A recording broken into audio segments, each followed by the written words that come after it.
Life Management Science Labs would like to acknowledge that we live and produce this podcast on the traditional lands of the Wurundjeri people.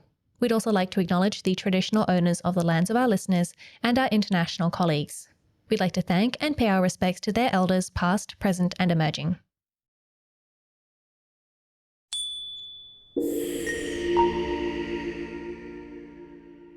Hi everyone, and welcome to Room by Room, the Home Organisation Science Insights podcast, produced by LMSL, the Life Management Science Labs. We're champions of life management science, providing structured insights informed by science and inspired by practice on key aspects of conscious living. Each week we bring you scientific and practical insights on each element, with the expert knowledge of professionals in the field. I'm your host, Gabriella Joustre, coming to you from Naarm, Melbourne, Australia. Let's begin. Hi everyone, and welcome back to the show. Today we're going to be talking about how smart home devices revolutionize tiny house living with air quality monitoring. And we're talking with Joshua Odmark, who is the co-founder and head engineer at Sensables. Hi, welcome to the show. Hello, thank you for having me. I appreciate it. Thank you. And I'd love to get to know you a little bit better before we get started on our topic. So do you mind introducing yourself in a bit more detail? Yeah, for sure. So my name is Joshua Odmark. Sort of a serial entrepreneur. I've started my first company when I was 16 years of age. So it's been quite a wild ride. I'm sort of your traditional software engineer, very passionate about tinkering and learning things. And so I spent a lot of my time problem solving and doing various things and founding different companies to solve problems and make people's lives better. So, yeah. Great, thank you. And I'm looking forward to learning more about some of the things that you have come up with. But before we do that, we're going to do a section called Have You Met Josh, where we get to know you through some of your favorite things. And the first thing we'd like to know is, what is your favorite book? Well, I haven't read a book recently, sadly to say, but what I have done that's interesting is I'm very passionate about reading research papers. Something that's very fun for me is having an idea or a topic of interest, and then looking at science journals and finding someone who's doing something similar, and then reading their work and reaching out to them and sort of corresponding that way. So I read an absurd amount of those. I have like 5 on my phone right now. So not technically a book, it's entertainment for me, So that's kind of the main thing I'm reading these days. Mm-hmm. That's so interesting because I've had to read them for university, and man, some of them are hard to get through. Yeah, they can be very thick. It's like textbooks back at university. It can be very it's like you're reading the same paragraph over and over to fully comprehend it. Yeah, exactly. Do you have a particular paper that you've read, which really you found very interesting or you thought about a lot? Well, yeah, the most recent one, and it's particularly because of the commercial product that I'm involved with, but I was very fascinated by the concept of using semiconductors to measure things in the air or in your environment. It's sort of a cutting edge sort of way of doing it. Previously, there's sort of ways that have been around for 40 to 50 years, things like using rare earth metals and things like that. But using semiconductors to do this is sort of a new way. It doesn't use sort of dangerous chemicals and things like that, so it's safer. It doesn't use high levels of energy, so it's very eco-friendly. So that's a very fascinating space, especially with measuring radioactivity. So that sort of has been something that's been very interesting to me, is how you can use semiconductors to do various different measurements of your environment. Wow, that's so technical. And this is something you read for fun? Yeah, I know. I really enjoy the details too, like how the semiconductor is built and the different wafers that they use and the measurements of the materials inside of the semiconductor and how that affects what it can measure. So yeah, stuff like that is just I love going down rabbit holes like that because it's just so fascinating to me. The really cool things people are creating these days. I think that's great. I wish I could convince myself to enjoy all the papers I have to read. Yeah. Some certainly I feel like I have to get through versus it being fun, but yeah, I hear you. Have you watched any movies recently that you enjoyed? Not too many movies either. I used to be a huge movie buff, but me and my wife just had our second child, and so that sort of takes a lot of time and things like that. But I have watched some interesting TV shows, which these days it feels like some of the TV shows could be movies, but they chose to sort of, make it a bit of a longer movie as a series. So the one that was most interesting to me was a Star Wars one, which is not typically known for its writing, but the series Andor was pretty fascinating to me because it was sort of Star Wars universe with really good writing and really good acting. So I really enjoyed that series that I just finished recently. What was it about? So it's sort of like following a sub character of a sub character in a way. So it's sort of the whole Rebel Alliance thing. It's sort of following somebody who isn't sort of you imagine Star Wars. You have these people that have special powers. So this is sort of following somebody that's more just a human, just somebody that was part of the process that didn't have any special powers, and what does their role sort of look like. And it's actually named after the character, but what's really interesting is it's not just about him. It sort of like weaves his story, but talks about other things. And so it's really fascinating how they did it. It sort of proves that, the Star Wars thing is much more about like a universe of things that could happen inside of it, and how the more nuanced human stories of it can also be very interesting if you tell the right story. So Interesting. I loved Star Wars when I was a kid, but I haven't been so much into it recently. So maybe I'll have to give that a go. I am looking for some new TV shows. I think you'll enjoy it. It's I definitely understand the difference of like the original series versus sort of newer stuff, and it's more blockbustery and more action in your face, and doesn't tell quite the in-depth story or character development that I think it is missing. But yeah, that series, that's why I sort of preface it saying it's Star Wars, but it's got great writing. So Okay. And do you listen to any podcasts? So the most recent one that I've done, which is pretty interesting because Elon Musk's biography by Walter Isaacson just came out, and he's one of my sort of favorite authors. I read most all of his biopics that he does. So the Next Big Idea, which is the name of the podcast, they had him on, Walter Isaacson, as a guest. And so that's the one that I've listened to most recently. And it was pretty fascinating. I was really interested to get tidbits that maybe weren't in the book. He's obviously there to plug his book, but I was hoping to get some, more interesting details, things that he may not have put in the book, or even just his opinion on certain things. So. And it's always interesting to hear what the authors thought was the most important or the most interesting part of the book as well.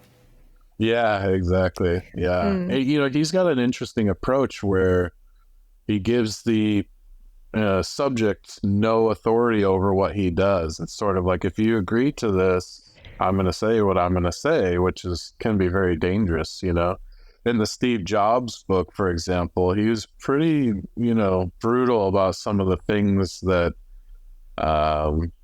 were definitely negatives about Steve Jobs, and he wrote about them in very specific detail. And I'm sure Steve Jobs, he always controlled his sort of the way people looked at him, so that had to have been difficult. But that's sort of what I appreciate about it, is you're going to get a true view, not a rose-colored view. That sounds good, because I think, yeah, with, with people like Steve Jobs and Elon Musk, you kind of hear all these good things about them, but you don't really know the true story. So I think it's really great that you can actually hear, some of the truths about what they're actually like. Yeah, Yeah, yeah. definitely makes it more appealing. The whole concept that they're flawless, it's you get to a certain point you realize they're human, so that's definitely not true. And so you want to understand more of their flaws and who they are completely. Definitely. And do you have a role model?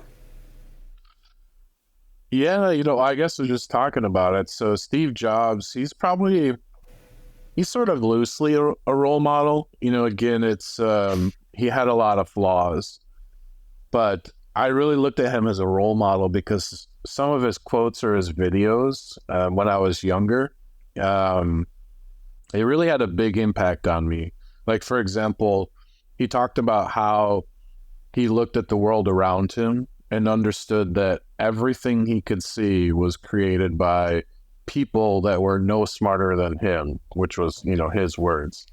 And so while I don't certainly think I'm smarter than everybody around me, that sort of thought process or that perspective on things of like, he's right. Like, things around you are created by people like yourself, especially if like you're an engineer and you're looking at something related to that, and understanding that it's not impossible, and there's different ways to sort of approach if you wanted to do something like that. If you want to design a building or build an iPhone to, solve problems or anything along those lines. So it's really sort of shaped my thought process, really.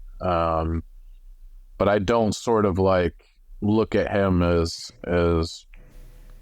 somebody that did no wrong or, didn't make mistakes or didn't have other people with him either, with Wozniak actually being the one to create things and him being Jobs being more of the marketing genius type of thing. So yeah, so I sort of look at those things holistically and understanding more about them as individuals and using that to influence myself. Yeah, I think that is a good way to look at role models, because obviously everyone has their flaws. And there are certainly good things about everyone and there's bad things about everyone. And so just take the good parts from everyone and see if you can make yourself a little bit better like that. Yeah, exactly. And have you completed any courses that have inspired you? I guess I can't name any specific courses. I would say this was always sort of really impactful for myself, which was my time at the university. So I graduated in 2007, so it's been quite a while.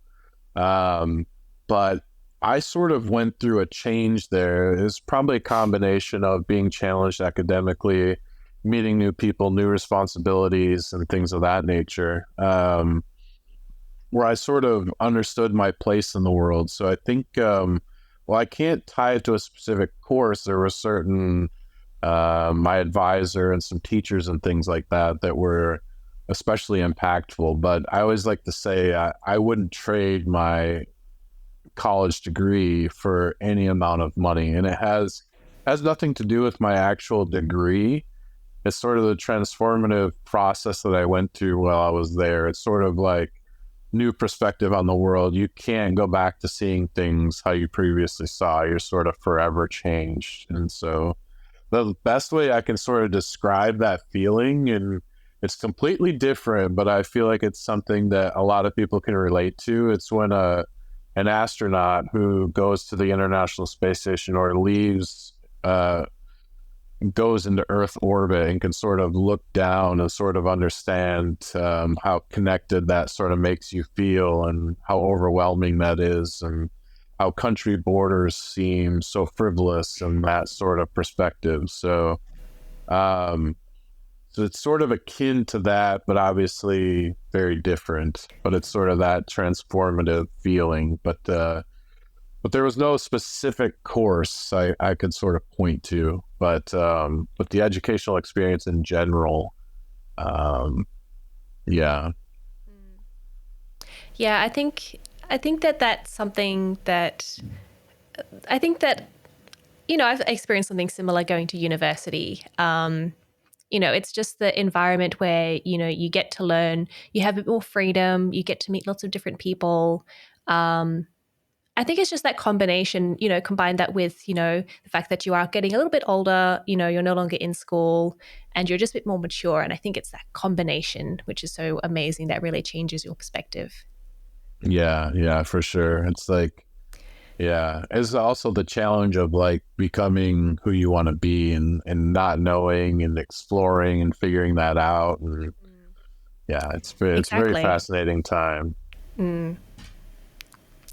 So I like to start each podcast with some definitions so that we know, what we're going to be talking about, and we don't leave anyone behind. So the first thing that I'd like to know is, how do you define home organization?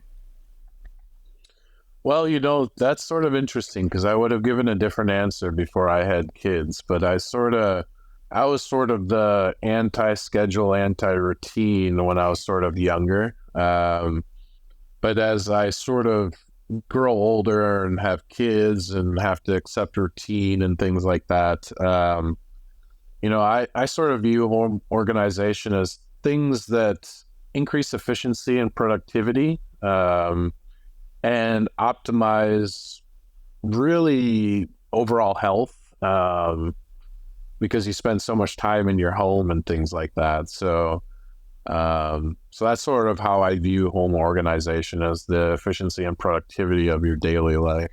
Mm-hmm. It's interesting that it changed so dramatically after you had kids. I guess you need more time and you need more you need more resources once you've had kids. Yeah. And and even like kids themselves, they need a routine, or like the unknown can sort of cause dysregulation and things like that. So, and having give meal time and prep for that, and you've got to have so much time to dedicate to them, Mm-hmm. and you want to be efficient with that and manage their expectations and your own. It's a wonderful time, but I've certainly learned with my second child now that there are better ways of doing certain things. So, yeah. Interesting. Um, and so we're also going to be talking about tiny homes and how we can use smart home devices in tiny homes. So, do you mind explaining what a tiny house is and why we're talking about that today in the concept of smart devices? Yeah, so tiny homes is sort of an interesting thing that's blown up recently, and I have a couple experiences with them in Santa Barbara, California. There was a sort of very difficult time where, and I get it's really exploded now, and say happening all over the world, but where rent is going up and the cost of homes is going up, and it's outpacing, um, sort of people's compensation. And so in Santa Barbara specifically, they allocated land and put tiny homes sort of on it. And so it sort of resembled a park of sorts where, but anyway, so that was one of their solutions to increase housing. They had restrictions vertically and things like that. And Santa Barbara is a very interesting use case just because of how many rules they have there. They don't allow chain stores there, for example. And then also on the flip side of like having land in various different places and just putting tiny homes there that can be sustainable and self-sufficient. Um, so yeah, for me, it's just the concept of, something that's eco-friendly, smaller, and sort of, easier to build and maintain, and run off the grid at the end of the day with the same sort of amenities you would expect, and how that sort of happens. And when it comes to smart home devices, it's sort of it's an interesting sort of application of it because, it's more simple to sort of use it there, and I think the value you get from it is higher. That's something that we'll probably talk more about, is how difficult it is to actually extract that value from smart home devices and the different hurdles that there exist today because of that. Interesting. And I would imagine that, taking your home off grid, making it more eco-friendly would mean the removal of devices, things like, TV, phones, computers, so that it uses less energy. But I'm guessing that's probably not correct. Yeah, it's interesting with solar and things like that. It gets, and that's why I say, like, you see examples where you're not really giving anything up. It's just less space.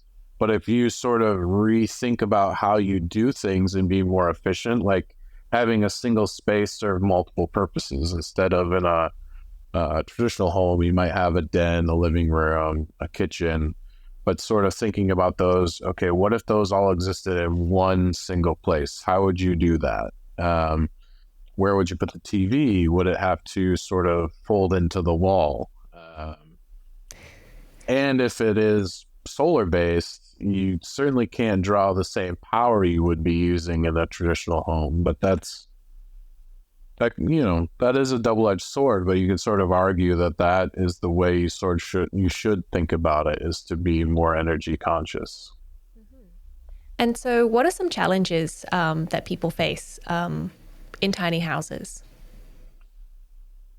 So really the efficiency of sort of doing multiple things. So you could imagine when you've got a space that is designed to really do one thing at a time. So when it comes to dinner time, so you might have to reconfigure for dinner, and sort of what that looks like. How easy is it to do that? And how best does it serve your family? Because someone may need different things. One thing might be more important to someone else. And so you need something that can be configured in such a way. You see a lot of tiny homes are being custom built. So it's sort of like you define what you need and what the spaces are going to serve for you, and then it's built to that. But it's moving much towards a modular fashion where it's more Legos. So you can sort of pick and place things to the point where you can literally buy configurable tiny homes on Amazon these days. So, and they figured out the logistics. Yeah. And there's actually even 3D printed tiny homes, that's got a ways to go, but that is really fascinating because that's using composite materials, and it's much more eco-friendly from the actual everything from sort of the materials up until it's built is sort of more eco-friendly with 3D printing, but and it's still renewable and things like that. So, but yeah, the sort of challenges are the making efficient use of the spaces and still having the amenities you would sort of expect with maintaining your low sort of footprint on the environment. And how can we use smart home devices to, overcome some of these challenges? Well, when you're in a tiny home using smart home devices, that is actually one of the things that can be very powerful because you can sort of automate some of those things. And so a good example would be because you're in a smaller sort of environment, controlling the air is a bit more important because the different things in the air that can be maybe not necessarily toxic, but also toxic. It's all about quantities. And so you need to sort of pay closer attention to that. And so running your HVAC if you're cooking, for example, so you may have a vent hood, but in a smaller home that may not be sufficient. So you may have to run your HVAC system that moves the air through the whole place versus just by the stovetop. So, and using a smart home device, it can, one, automate that, and two, be extremely efficient with it. because you can run it only when you need it. So, which is a key component to tiny homes, is doing things only when you need it. Water conservation, energy conservation, et cetera, et cetera. So it can really help automate and be much more efficient at the end of the day. So you could use, if you were cooking and then you had like an air quality monitor, it would say there's too much gas in the house or there's too much odor in the house. And it would start, the ventilation system. But then after that, maybe you've lost some heat. Maybe it would even turn on the heating for you. Yeah, exactly. And hopefully it doesn't even need to tell you, it just sort of does it, because a lot of the things that's interesting about smart home devices is you don't even really want to be aware of it. It's sort of like, just take care of that for me. If the particle matter in my air is too high, turn on that HEPA filter fan, et cetera, so you being aware that the home knows about it is just in the sense of, oh, that fan just automatically turned on. It must have detected something in the air, So there's certain things like that where you just want it to be taken care of. You don't have to worry about it. You maybe only want to be alerted if it's an actual hazard to your health and you need to take, immediate action. So we've talked about cooking a bit.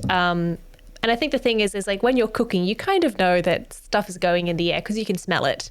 But what are some things that we can breathe in that maybe we wouldn't be aware of and that we still need to know so we can ventilate properly?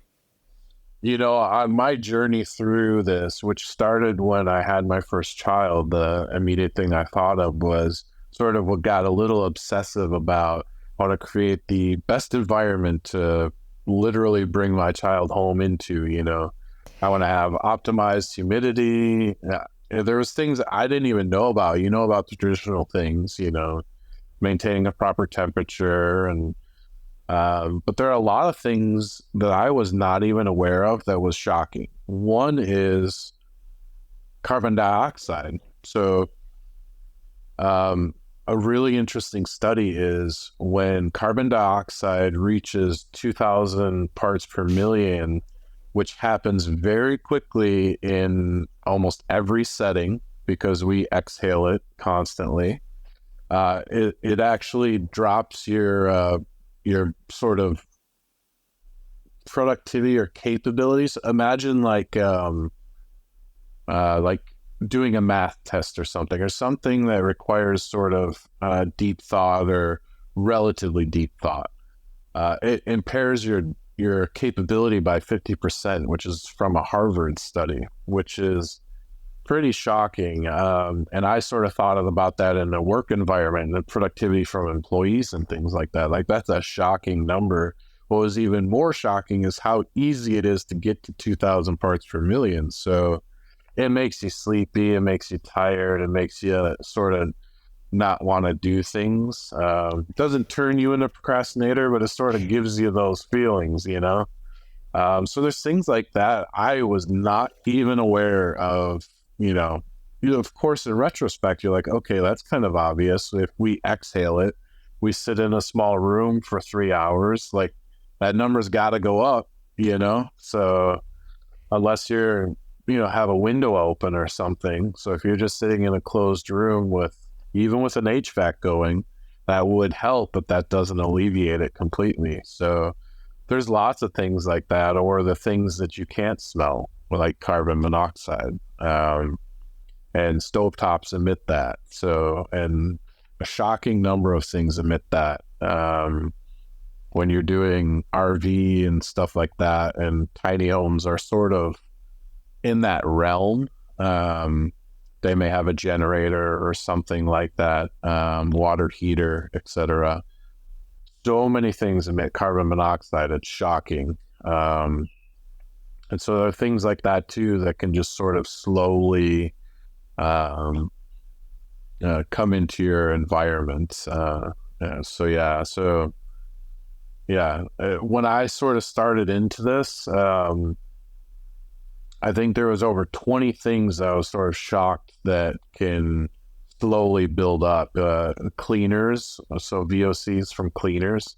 So you might spray a cleaning substance on your countertop and wipe it. And then you may clean again 2-3 times a day, especially if you have kids who eat, because they're very messy. And so you might be cleaning more than normal and not realizing that the VOCs are sort of building up in your environment. And some you can smell. There's obviously some cleaners that you spray and you can tell they smell very strong. Some smell better, fragrances, but those are really just masking the more dangerous things in those. But yeah, so there's a shocking amount. That's another rabbit hole that, you'll go down if you start exploring what's actually in your air. And I imagine as well that, maybe if you have a big open plan kitchen and you're cleaning multiple times a day, it's not quite as much of a problem because there's more air in that space and it sort of dilutes a bit more. But if you're in a, small kitchen, in a tiny house and, your study office area is also your dining room table, which is also the kitchen bench, you're being exposed to it a lot more. Yeah, exactly. And that's something, it's hard. It's a hard concept for a lot of people. I have this discussion with my wife a lot where it's, we sort of, when the whole COVID thing was going on and things like that, we were talking about, being in an airplane and things like that and how that's more risky because of the smaller space. And so, and getting sick from the virus, you could inhale a small amount of a virus and be fine, but it just takes maybe another 20% more and then you would have actually got it. Your immune system wouldn't have been able to fight it off and things like that. So it is very much about the percentage of something in your air. And so that goes across the board. And so even in tiny homes, if you think about if one of your children have a cold or something, they sneeze into the air.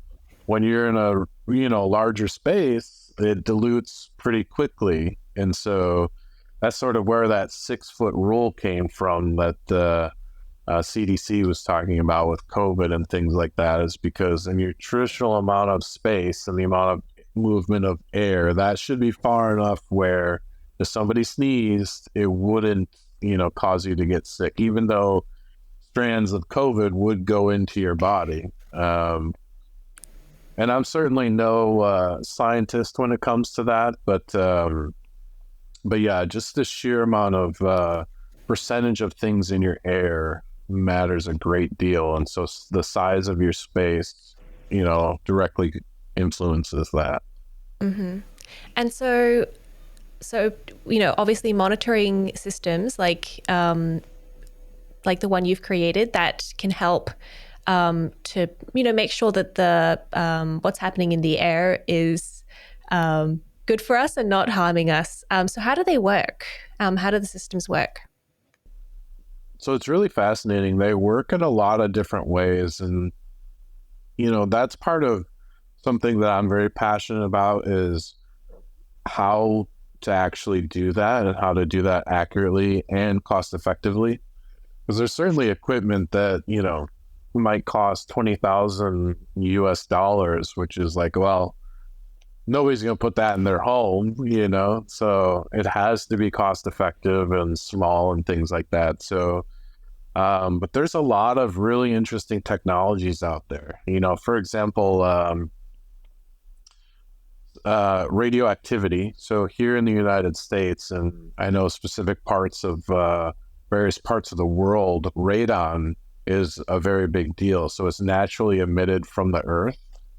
And so there's many different ways to sort of measure that. One of the most fascinating ways is when radon sort of decays, it turns into other items and it emits alpha particles that sort of fly off into the air.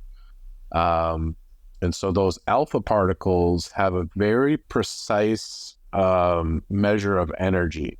And so when they hit something like a photodiode, which is a semiconductor, that measurement can be very precisely measured in the resistance of a circuit. And so, and that very precise difference in the resistance tells you the energy level of the particle and lets you know if it was radon or some other radioactive alpha particle or beta particle.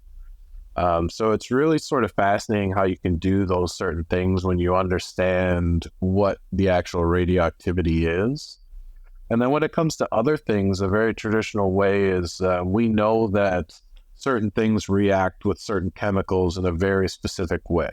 And so there are a lot of very accurate measurement tools out there that are chemically based, but that can get expensive because the chemical that's in the electrochemical circuit can be expensive. It also wears out, so it has sort of a shelf life.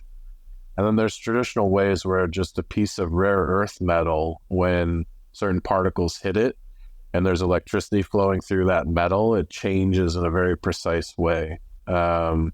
That's traditionally how sensors work. If you go buy something off the shelf, is one of those three ways. Semiconductors is sort of a relatively new way of doing things, and that's a very exciting space because it doesn't really wear out. And so you don't have to worry about in 2 years or 1 year replacing it or it becoming inaccurate, for example. But there's a lot more. I could talk your ear off for 24 hours about this, but those are generally, if you buy something, it's likely one of those three ways.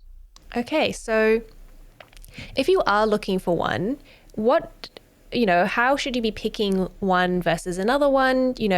I'm guessing there are, ways to tell about quality of the product, but also whether it's going to suit the space that you're in. Yeah, so there's a big difference in accuracy. So that's one of the big ones, is you have sort of, there are many ways to sort of do one thing. Like, for example, using a rare earth metal inside of your circuit, you can use a cheaper metal that isn't as accurate, but it also allows the device to be cheaper, And with something like temperature, that may be okay, because if something says it's, 32 degrees Celsius, but it's actually 32 and a half, it's sort of like, okay, not ideal, but not end of the world, But if it's something like it's carbon monoxide and the error margin is life or death, then you're like, yeah, obviously I don't want that one, So typically if you see a device under $75, it's using the cheapest of the cheap. So that's sort of unfortunate. To get a proper device, it's typically in the 150 up range. But that's typically how you can tell. That's how they do the cheaper devices. They're just not as accurate. And the error margin on the actual information it's telling you is larger. And so that may be okay. And then the number of things it can measure at the end of the day. So a lot of people think about just temperature, humidity, carbon monoxide, and smoke. Those are sort of the traditional four that are very popular. In most homes in the United States, you're required to have smoke detectors, and a lot have carbon monoxide detectors. I was a bit surprised. My buddy lives in the south of Spain, and he said smoke detectors are like, he doesn't see them anywhere. So that's a bit shocking to me. Yeah, I guess in Europe, they're not very common. I think smoke detectors more, but definitely carbon monoxide. He was aware of them, but he's like, I've never once seen a carbon monoxide detector in a home, which is definitely surprising. But that's where, to me, one of the reasons why I created the device I did is because it simply didn't exist. I would have absolutely loved 5 years ago to have just bought it and be done with it, But everything I could find only sort of detected the generic things. Carbon dioxide was, what we were talking about earlier, how it can sort of impair your brain functionality, not in a way that's dangerous to your health, but more like just cognitively your capability day in and day out. And it's temporary. If you walk outside into fresh air, you're perfectly fine. But that was something to me that was important to measure because one, it's incredibly easy to rectify. You know, if it's high, I can easily just turn on the HVAC or open a window, or be cognizant of not sitting in the same room for 6 hours without any sort of air movement. You know, things are relatively simple today, but you have to be aware that that could be a potential issue. And so to me, you know, there's over 20 things that I think you should really be aware of in your home. And so that's why the device that I built, you know, has all those things. Checks for mold, checks for radon, all in one small device, because that's what I wanted. I didn't want 5 devices on my countertop to cover everything that, you know, could affect me in my day-to-day life. So And that's also good because, you know, if you are in a small space, you don't have to have, you know, your whole wall is just various monitoring devices, just one device. yeah, exactly. Yeah, you're surrounded by electronic blinking lights, all your devices. Yeah. Yeah, and two, connectivity is an interesting thing for me too. I sort of thought of my mother, for example. You know, for her, I care very deeply about what her daily life is like. You know, she lives on the other side of the country from me, and I know that if I sent her a device that had to sort of be connected to her Wi-Fi, for example, it was not going to happen. It was going to sit in a box on the corner, and so something that you can just plug in and it works through a cell connection, which is what our device has. That was sort of important, but also for a tiny home is interesting as well, because you may not have the sort of hookup to any internet provider. Satellite would be the best thing you could sort of hope for, unless you have a unique situation like they do in Santa Barbara, where it just happens to be tiny homes with grid capabilities, but that's not common with tiny homes. So I never thought about, you know, how you would get internet to tiny homes. I guess because I so often use my phone as a hotspot, I just use that a lot. there you go. Yeah, that's perfect. And I'd Hmm. imagine that's what most people do. That used to be, that's a relatively new functionality, which always surprised me back in like mid 2000s, late 2000s. I couldn't believe that hotspots were common. If you remember, I think one of the earliest iPhones, this might be like 2011, they had this sort of function in there. So it looked exactly like it does today, where it's personal hotspot and you can turn it on or off. And but it was always grayed out by most providers, and you had to call and get them to enable it, and it was like a huge nightmare, you know. And then they wanted to charge you more, almost like a second line. um so I'm very happy that it's sort of commonplace now, like every, you know, almost, I think most phones have hotspots and things like that. So yeah, it's, but that is a relatively new thing that didn't used to be the case. Oh, I never really thought about it. I think that, you know, before hotspots were a thing, I didn't even consider it. So when I Yeah. got it, it was like, oh, that's cool. Yeah, exactly. Yeah, it's this amazing thing too. It's, you know, I we just purchased a vehicle, a child friendly vehicle, and it's sort of like in the options of the vehicle, they were like, well, you can purchase this hotspot and it's so and so per month. And I'm like, why would I do that? Like, you just turn the hotspot on my phone and it serves the same exact purpose. So yeah, that's an incredible feature. And I think it's a combination of, you know, obviously when you do the hotspot, it uses more data. And so if the network can't sustain something like that, and I'm sure those networks, they estimated capacity. So, you know, hey, if 30% of our users turn this on and each of them has 2 additional devices that use the hotspot, that equates to X amount of more capacity on the network, and maybe it couldn't sustain it. You know, it took 4G to be able to make that easy to do. Well, easy, but you know, but yeah, that is a really fascinating sort of example of technology right there, though. And so, how can we integrate, you know, things like indoor air quality monitoring? How can we integrate that into, you know, an overall smart home? And I think we have discussed this a little bit, but, is there anything else that, we may have missed? Well, this sort of dovetails into one of the biggest issues with smart homes, and that's it's an incredibly fragmented environment. And so there's been some big strides from companies like Apple and Google. Apple HomeKit, which is their sort of proprietary technology, is a really big step in the right direction. But one of the issues is not everything uses that sort of way of talking to each other. And that's the issue at the end of the day. What that ends up looking like in the real world is you might have on your phone, you might have 3, 5, 7 applications, and each one controls a smart home device. So one does the lighting, one does the notifications from your washer and dryer when it's finished. One is the actual measurements of things in your air. So at the end of the day, if you could imagine trying to understand your home or even use these smart home things, it is incredibly frustrating to have to use multiple apps to do things. It's much better if you had one spot to go to do all those things. And that's sort of the holy grail. And there's a lot of things happening behind the scenes towards that, all the way down to these big giant corporations accepting and promoting these standardized protocols to talk to each other. Matter is sort of the big one right now. That's Matter. That's what it's sort of called, the Matter protocol.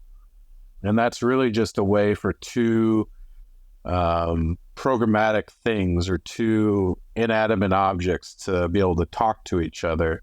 And for you to sort of be a conduit for which, or the thumb on the pulse of how that's happening in your home, for example. But that's super critical because for smart homes, the smart home sort of community, they have sort of a saying where, if it doesn't make your life easier, if it ends up making things more difficult, if it stops working after 6 months, all these various different things, then that's, what's the point? And people are going to stop doing it or be, not interested in it. It has to improve your life, and it has to improve it in a substantial way. So, and things just working and doing the things that you need are critical to that.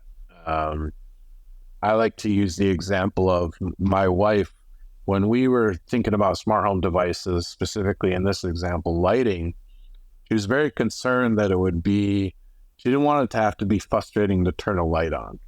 And I totally get it. How ridiculous would that be? A switch on the wall works very well to turn a light on, And so why would I want to change that to an app on my phone that I have to open and hit a button? That seems sort of, that's not making my life easier. That's making it much more frustrating. But what about if you walk into a room and it just turns on? Well, that's more interesting, because now, while flipping a light switch is not hard, what if it's on the other side of the wall and the room's dark? So there's ways that smart home devices have to significantly improve your life, and it has to be incredibly user-friendly. You can't spend a week making your house smart.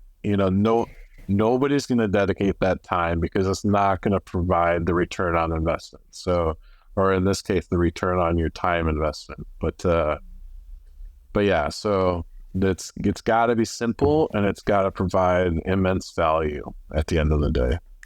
And how do you go about finding, the right systems and the right products that are, going to make your life easier and not harder?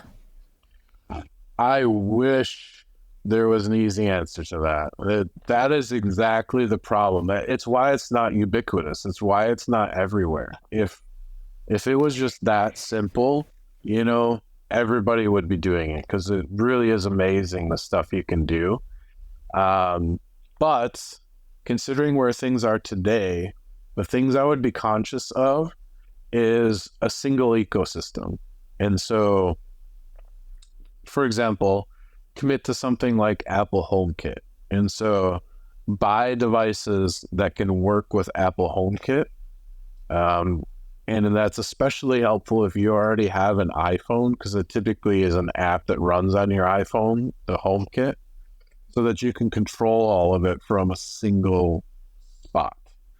There are other things like Home Assistant. So this is a piece of open source software that tries to speak all these different protocols and handle it for you, but it's definitely on the DIY, like do it yourself, and major time commitment. That's what I personally use, but I'm sort of a nerd, and so I like to tinker and see what I can do there. But Apple HomeKit is probably the closest to, you buy a device that has their logo on it, so you actually see that logo.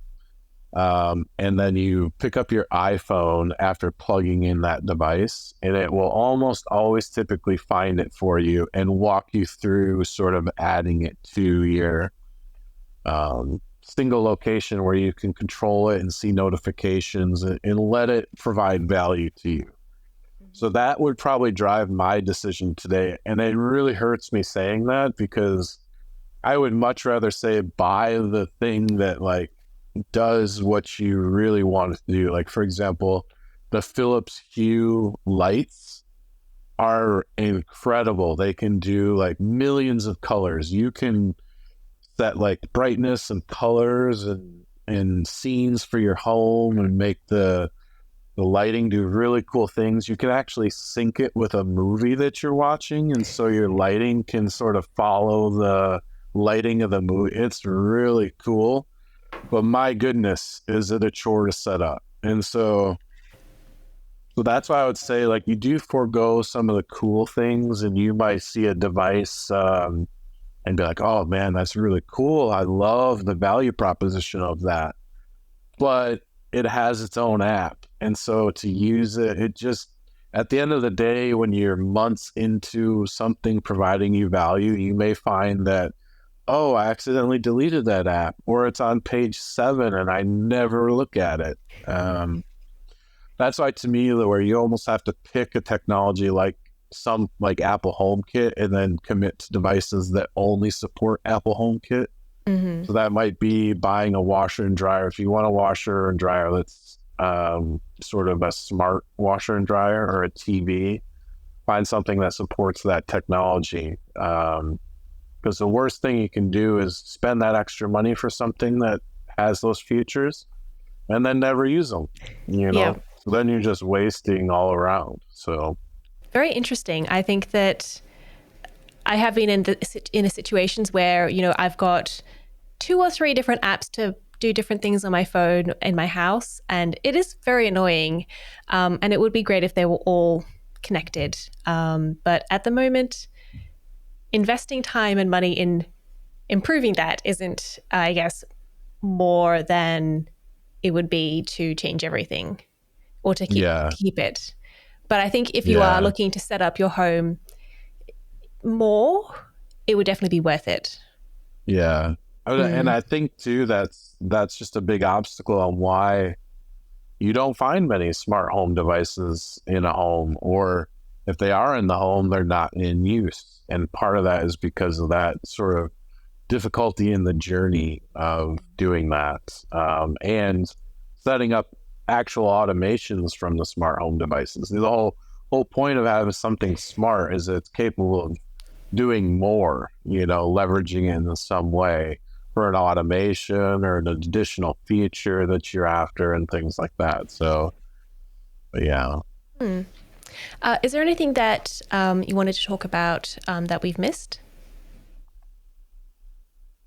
I don't think so. I think that last point, I apologize, I went on kind of a bit more than what was sort of probably expected, but that is something good. That, for me, it's my own sort of personal thing where I really appreciate a lot of these devices. Like, you can go to a store like Best Buy here in the United States where they've got a whole section of their store there, and you go there and the displays are really nice. They show you really cool stuff like security cameras and all this. And the dream that is pitched is amazing, but the reality at the end of the day is it's just too cumbersome, and you have to have too much of a technical capability, and it's a problem that can be solved, and a lot of really smart people are working on it. So I just hope it arrives sooner rather than later. Mm-hmm. Yes, I hope so too. I'd love to have, I don't know, a door that just opens for me when I get home. Mm-hmm. You know, that exists, and it's quite amazing, I think. But yeah, the amount of effort it takes for that exact example is like surprising. Home Assistant has something like that, which is that open source software. And again, that I'm not recommending people use that unless you're like heavy into it. But it does allow really cool things where you can tie your phone so that when you drive up with your car and then you approach the door, it automatically unlocks. It has just, there's so much that's actually capable today. It just takes way too much effort to make it so. I think we just need to wait, another 5-10 years, and then hopefully we'll be there. Yeah, hopefully, yeah. Apple, they're sort of the horse that I'm hoping achieves it, because they're sitting on so much cash and they care about a lot of these things. But at the end of the day, will they ever care about having a washer and dryer connected to that ecosystem? So it's sort of like, how do you find a company that's going to care about the minutia? For them, they just want to sell more iPhones and more speakers and more, Siri-enabled devices. And so it's tough to find a company with all the right motivations to invest in it. So we'll move on to the practice and habits section. So I'd like to know, what is something that you do to manage the air quality in your own home? So I think one of the biggest things is keeping tabs on the things that need to be done throughout the year. Mm-hmm. So for example, air filters in the home, a lot of the sensor devices such as smoke alarms and carbon monoxide alarms, the things that will actually trigger like an alert, and the siren attached to that and things like that. So there's a lot of things around the home that are like consumables or that need to be replaced, and the timing of such is super critical.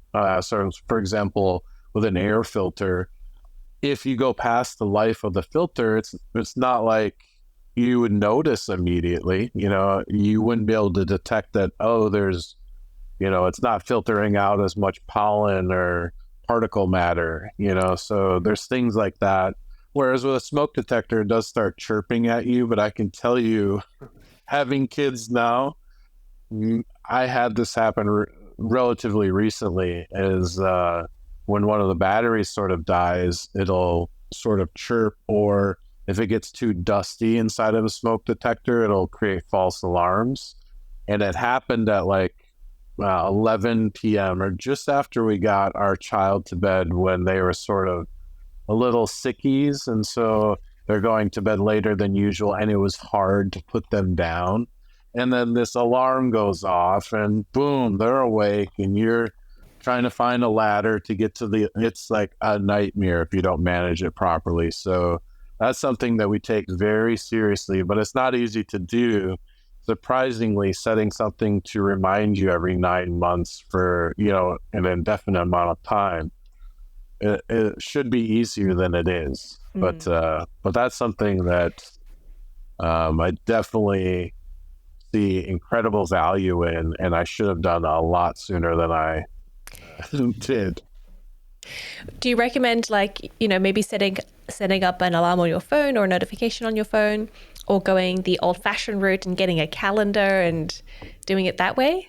So, I would do all of that. So what's really funny is I started off just doing one thing. And so we used like the personal assistant on your phone.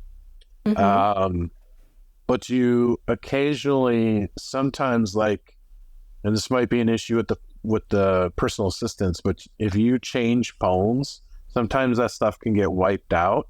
Sometimes you might have your phone set in a certain way where it auto sort of mutes the reminder, and you don't see it until you look at the app with the little bubble on it.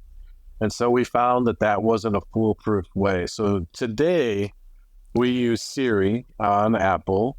We use a physical calendar on the fridge.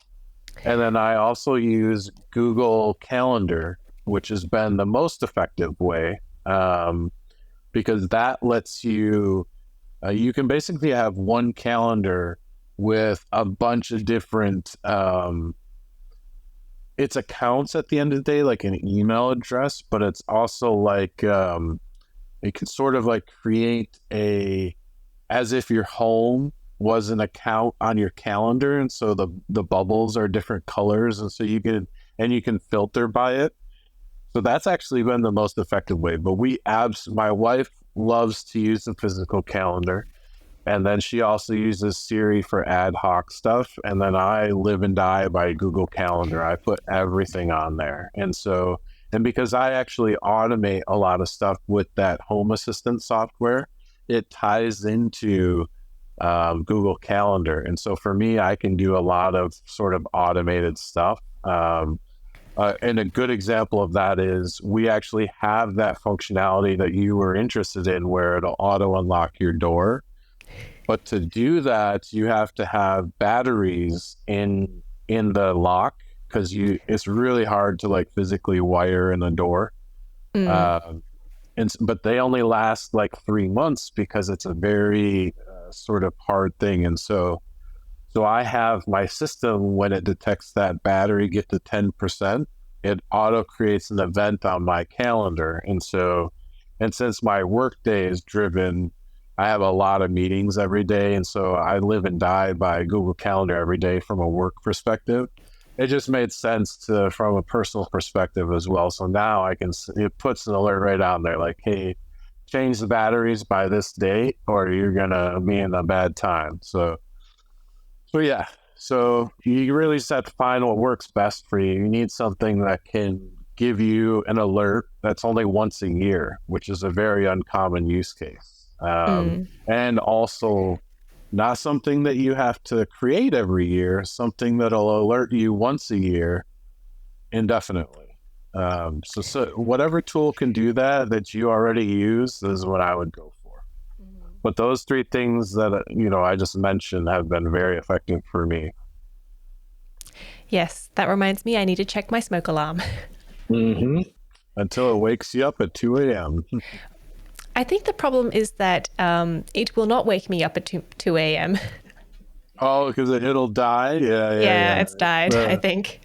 Yeah, that's very dangerous. And I know a lot of people, fortunately here, ours are tied into the wiring of the house. And so they'll typically always work, but they chirp if that battery, which was also a driving force for that product I created, because for me, it drove me absolutely bonkers that, like, why don't they have lithium ion batteries? Why do they have to be changed so often? That seems ridiculous. And especially here in the States, they're tied to the power of the house. So you should be able to sort of manage the capacity of the battery. So you should have to only change it like once every 5-10 years. They should use a battery that sort of better does that, has a better shelf life.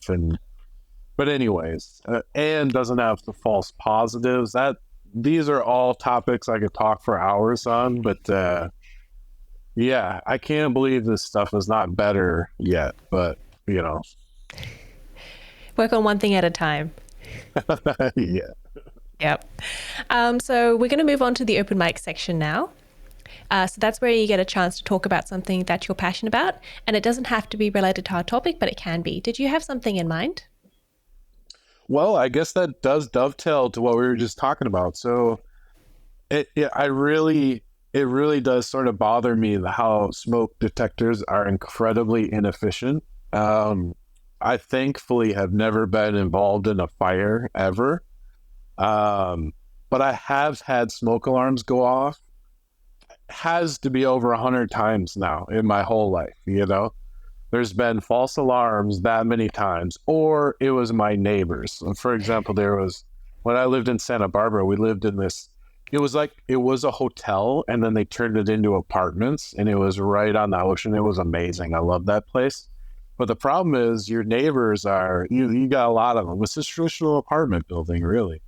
And so their smoke alarm would go off. And because of the safety protocols, it would set off the ones in the hallways so that you could sort of be aware that there may be a unit on fire right now. And so you need to actually leave. And so that happened at once a quarter. It was so annoying. There are always false alarms. There's never a fire. And so to me, that was one thing that I wanted with this device that we built, which is called IAQ. It's a 80 millimeter by 80 millimeter box that goes in your home, just sits on a countertop. It measures everything about your air. It covers everything: mold, radon, carbon monoxide, particle matter, everything you would possibly care about. And it does it all with machine learning, because that was the big thing for me. It's they make these chips that are so small and so energy efficient that they would easily fit in the size of a smoke alarm. But if you open up a smoke alarm, it's like 1970s technology. And it's why has and it's cheap. These chips cost like $1.50, and these smoke detectors are like $50. It's you can put this in there. And I know for a fact that it's energy efficient. It can run off a battery if needed. And so to me, that was the thing that I was very passionate about, is how do I detect smoke faster and more efficient and zero false alarms, and you don't have to change a battery. So that's part of our device. It's not certified. That's necessary that some of the smoke detectors have, because it's a relatively new product, and that just takes time. But it detects smoke better than anything out there.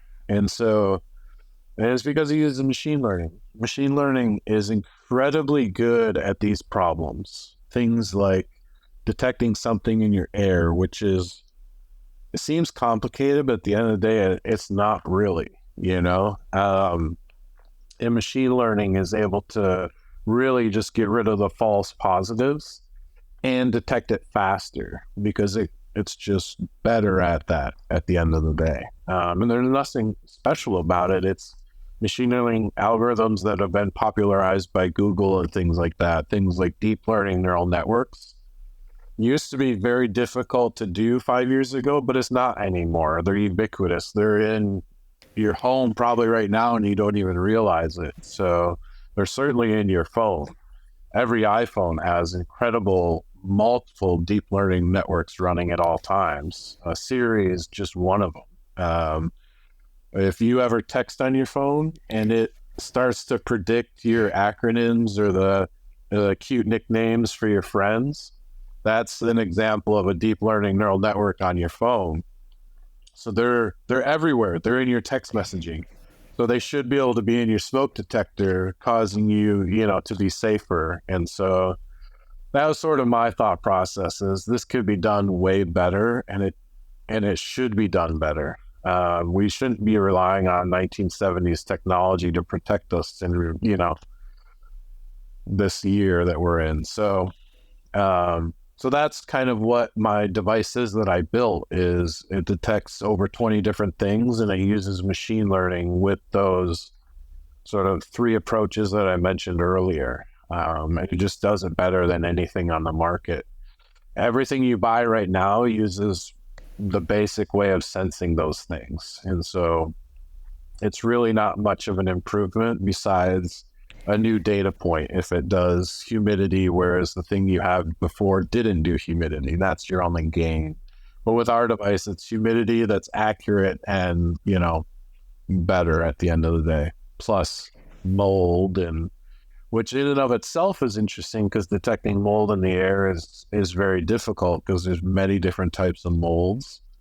So there's a very cool way that we do that as well, using deep learning. But yeah, I'm very passionate about that. And again, I wish somebody created this 5 years ago, but it just so happens to be something that I was passionate about and didn't exist, and so we created it. And that's sort of the world I'm in these days, is everything air quality.